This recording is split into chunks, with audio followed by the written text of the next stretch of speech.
Hey, hello. Welcome to the Aldo Leopold Nature Preschool Volunteer Orientation.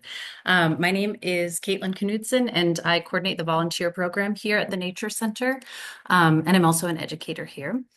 First off, I want to thank you for signing up to volunteer. I'm going to give you some general information about ALNC's volunteer program.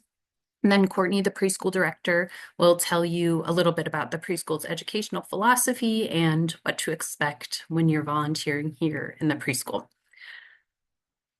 So first off, we have a small but growing volunteer program here at the Aldo Leopold Nature Center.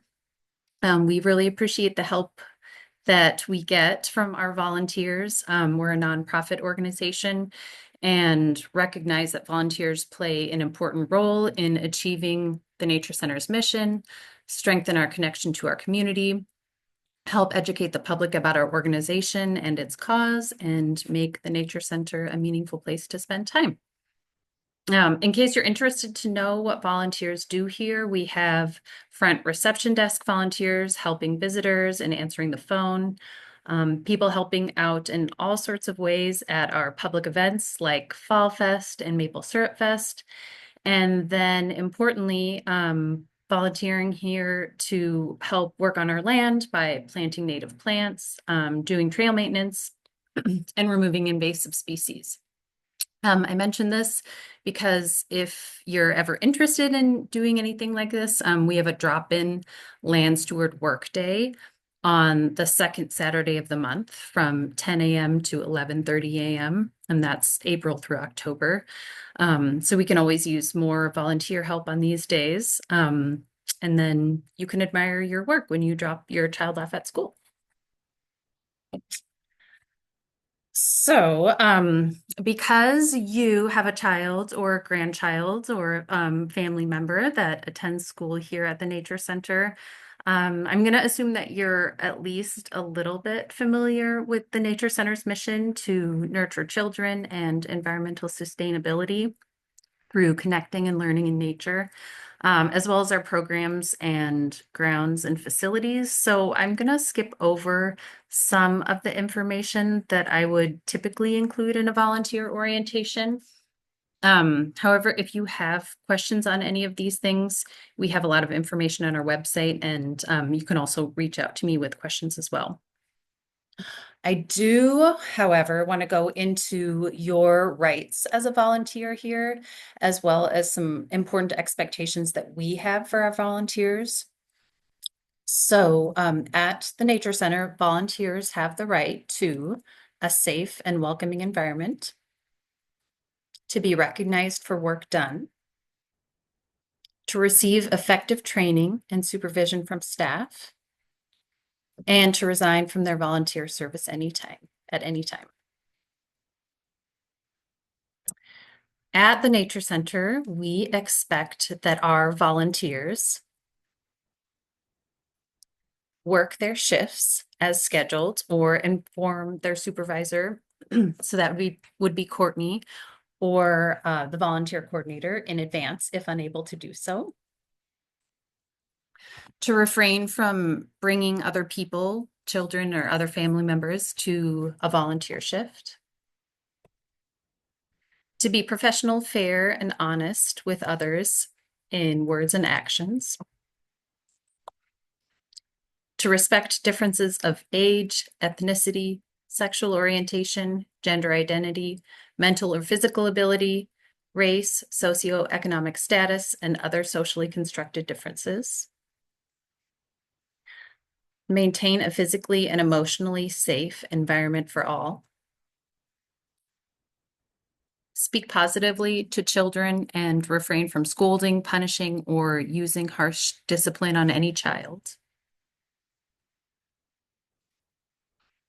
Refrain from being alone with or developing a quote unquote special relationship with the child for any reason. Asking for help from supervising staff or the volunteer coordinator if uncomfortable with or unable to perform volunteer duties. Refrain from photographing program participants, members of the public, and staff without consent. And maintain confidentiality of information that is not intended for the public or has not yet been released to the public. So while volunteering, it's very unlikely but possible that you may learn confidential information about a child while you're here. Teachers would only share that information if absolutely necessary for a volunteer to know in order to perform their duties. So again, it's not likely that that would happen, but if it did, please know that anything you may learn is given in confidence and that you may not discuss that with anyone else, including other preschool families. Volunteers may be dismissed from the Aldo Leopold Nature Center at any time. Volunteers who do not adhere to the Nature Center's policies and procedures, who fail to unsatisfactory fulfill the requirements of their position, or who commit gross misconduct are subject to dismissal. Volunteers or staff who witness any of the above violations should report the incident to the volunteer coordinator, who will document and investigate the allegation. So along with this recording, you'll receive a written copy of these rights and responsibilities. Please let me know if you have any questions on these. And then additionally, you will receive a link to our digital volunteer release waiver to sign up and submit. So please do that the day before your shift, before the day of your shift. And then if you sign up for multiple shifts, you only have to do that once. Okay, now I am gonna pass it on over to Courtney. All right. Hi, everybody. I think most of you know me. I'm Courtney Woods. I'm the Nature Preschool Director, and we're going to do a sort of a basic overview of the preschool, how we teach, so you get an idea of that if you don't know already, and then a little bit about what to expect when you come here. And if you have any questions, you can find me in my office. You can email us, you can email Caitlin, but we just really appreciate that you're coming in. So really quick, here's our preschool overview. Most of you have a kid in just one of the classes, so I wanted you to see everything else that goes on. We have a full day class, we have a morning class, an afternoon class, and every day we have the 2-hour class that's called Nature Beginnings or Robins. So that would be Monday through Friday for just 2 hours in the morning. So on any given day, we have 4 classes, and then we have the lunch bunch program, which is for the half-day kids who can stay or come early for lunch. And then we have aftercare, which is in the play space. And each class has 2 teachers. Most of you know your child's teachers, but you'll see any number of them around the building. And then we have support teachers who are listed here, Ariam, Natalie, and Siri. And we hope that you get to know them really well. What will volunteers do? Well, you're going to come into the preschool to read and play. Most of you will come during play space time, although with the cold weather, there's chances you could be doing some indoor time too, especially this season. But play space time is open-ended free play in the play space. We wrote out a couple of things to think about for play volunteers. So don't forget to dress for the weather. If it's at all above 0, we will be outside. So we're talking snow pants, boots, hand warmers, gloves, hats. Be prepared to be a playmate. Most of what we're hoping for you to do is play with the kids or alongside the kids. You'll expect to get mud cupcakes made for you and books. The kids will ask you to read books to them and climb on the blocks with them. And of course, we want you to do whatever you're comfortable doing, but that's just kind of what they want to do, is have another adult to play with them. You can be a conflict helper if you're with some kids that are having a conflict and it feels like something you feel comfortable doing, but you can also ask the teachers to intervene if needed. They're always watching. They might not always be right next to the problem, but that's what they're here for. We recommend that you tell your child ahead of time that you're coming that day and tell them that you're going to play with all the kids. Sometimes parent volunteers end up just having their little guy, their little kid cling to them, and that's totally normal. There's nothing wrong with that, but it kind of helps to say, hey, I'm coming to your class to play with all your friends. As a volunteer at the Nature Center, you won't be alone with children, so you won't be asked to take kids to the bathroom or take them to get something. And if that does come up, just remind the person that you're a volunteer, but the teachers and staff all know that. And then we do ask that you grab the volunteer name tag on the preschool office door. It's a magnetic door, and the name tag is magnetic, and it just says volunteer. So if you come through the preschool, grab that name tag. You can check in with me, but you don't have to. And then go to the play space at your appointed time. Today was an inside day at the beginning of the morning class, so you could also check in the classroom. You can bring books along from home if you'd like, but it's not required. We have books in the classrooms and the play space. I'm going to talk through our teaching and learning philosophy a little bit. It's kind of text heavy, so I'm hoping you guys can read it on your own. We will share the recording we'll share the recording, but we'll also share the PowerPoint for you. And if you have any questions, please come ask one of us. The reason we're sharing this is just so that you have an idea of what to expect. Most of us didn't go to a nature-based, play-based, child-led school when we were young, so we thought it would be helpful to know what you might see when you come. So our philosophy is we're nature-based. We say we learn with nature, through nature, and in nature. So our kids are learning about what's going on in nature now. The ice is frozen now, so they might be taking trips to the pond. They might be looking at ice at the discovery table in the play space. When the trees start filling with maple syrup, they're going to be looking for sap and figuring out how to do that. We do academic skills such as counting, patterns, rhyming, vocabulary, etc., because we follow the state standards for preschool. So that is also part of our curriculum, but you'll see it likely in different ways than a traditional school. Our philosophy is play-based. So I wrote out some philosophy or some concepts of play-based learning and how that works. It's really fundamental to how we believe kids learn, and there's a lot of science that backs that up. Children make sense of the world through play, so the way they learn best is not by being told or being directed to things, but rather doing tinkering, role playing, trial and error, that kind of thing. Free play in groups leads to social interactions that also helps them learn. You're going to see conflicts in the classroom between kids about turn taking and sharing and having their own space and navigating friendships, and that's happening all the time. And kids are learning that way. Play also helps children's bodies and brains develop. There's a bunch of science and literature on that I'd be happy to share if you want to learn more. But you're going to see a lot of physical play, climbing, jumping, rolling, maybe some pushing, lifting heavy things, and that's all for the kids' bodies and brains to help learn their own boundaries and their own strength, and their own way of working their bodies. We also learn and talk a lot about risk assessment in play, particularly outdoor play. This allows children to challenge themselves, appraise the risk, and learn their own limits. So you might see kids climbing higher up on the climbing structure than you thought a kid could do. And if those situations arise, usually our teachers will be there supporting and coaching them through it. So hopefully you'll see some of that.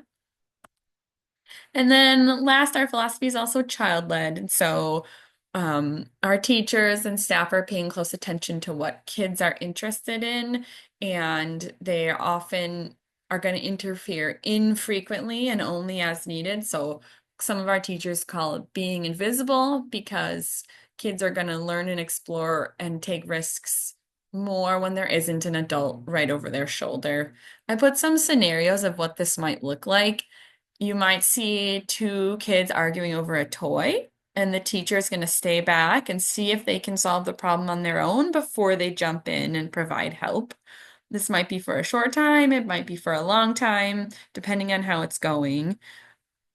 Teachers may also jump in and do some role playing or scripting or telling them what to do.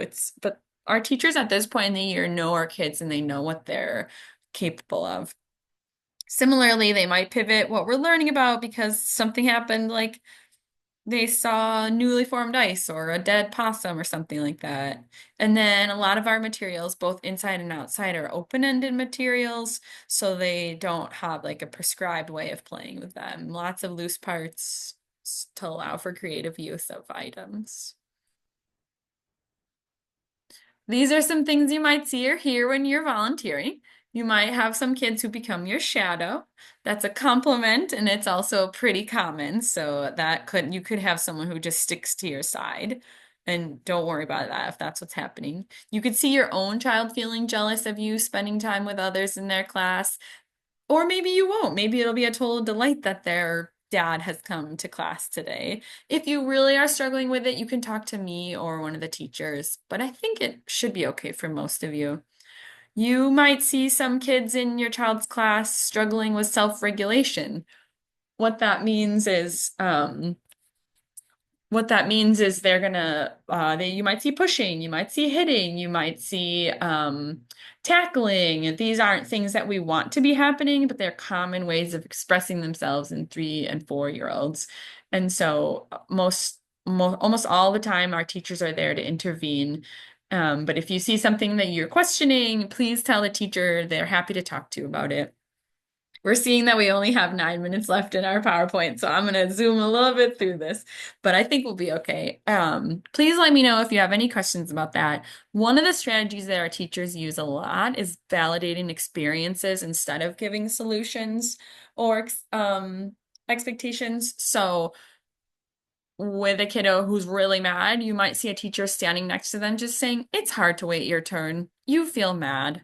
And they might throw a giant fit, and the teacher isn't going to say, "Oh, you're so upset, I'll let you go to the front of the line." Instead, they're going to focus on like how it feels to be waiting their turn and making the child know that it's okay to feel mad and still have to wait. We have a few more things to note, and if we missed something in our presentation, please send us an email, but hopefully we covered everything. Um, we do a lot of teaching of self-help at the preschool, and so, or a lot of encouraging self-help. And so kids who are stuck with something, the marker cap won't go on, they can't get their zipper, their boots are stuck. We are going to see if they can do it on their own first. We're going to talk or coach them through it rather than just doing it for them. You'll be surprised at how much 3 and 4 year olds can do on their own. Hopefully, you'll see that when you're here. Real quick on universal language, these are 3 guidelines that we all say in all our classes, and there's some posters up around and we revisit it a lot. But our language is be safe, be kind, be helpful. Those are our guiding principles for kids, and we encourage you to use that. If a kiddo is struggling with something, we might say, "Is that the safe choice?" Or can you think of a kind choice to keep some of that consistent language? I don't want you to stress about this. This is the teacher's job, but I just wanted you to see some of that language that we use. Then we wrote anything else. This is our first time in the preschool having parent and family volunteers. So it's new to us as a nature center. It's new to us as a preschool, but we're really excited about it. And we've been wanting you to be able to be more involved with the preschool community. But please let us know how it's going, what could be better, how we could help. And I'll also be checking in with the teachers about that too, because it's new to them as well. So a couple last things. If you need to cancel or change your volunteer time slot, if you need to do that more than 3 days in advance, you can just go right onto the website signup.com where you signed up, and they have a feature where you can cancel or reschedule, and that's fine. That's enough notice for us. But if you do have to do it less than 3 days in advance, just because we let the teachers know what to expect, please email me, Caitlin, or Courtney. Here are our email addresses. Either one is fine. And then if it's the day of, just because Courtney and I might not see our email in the morning, especially if you're coming in the morning, call the front desk if it's if it's the day of. So that's the number for that. And then we are adding in some handouts to go along with this recording. So those things that Courtney mentioned, and then also the volunteer rights and responsibilities that I went over earlier. Lastly, please sign and submit that digital volunteer release agreement. That will be included before the day that you volunteer. And then we just want to thank you so much for being part of our Nature Center community and helping out in the preschool. Thank you, everyone. We'll see you soon.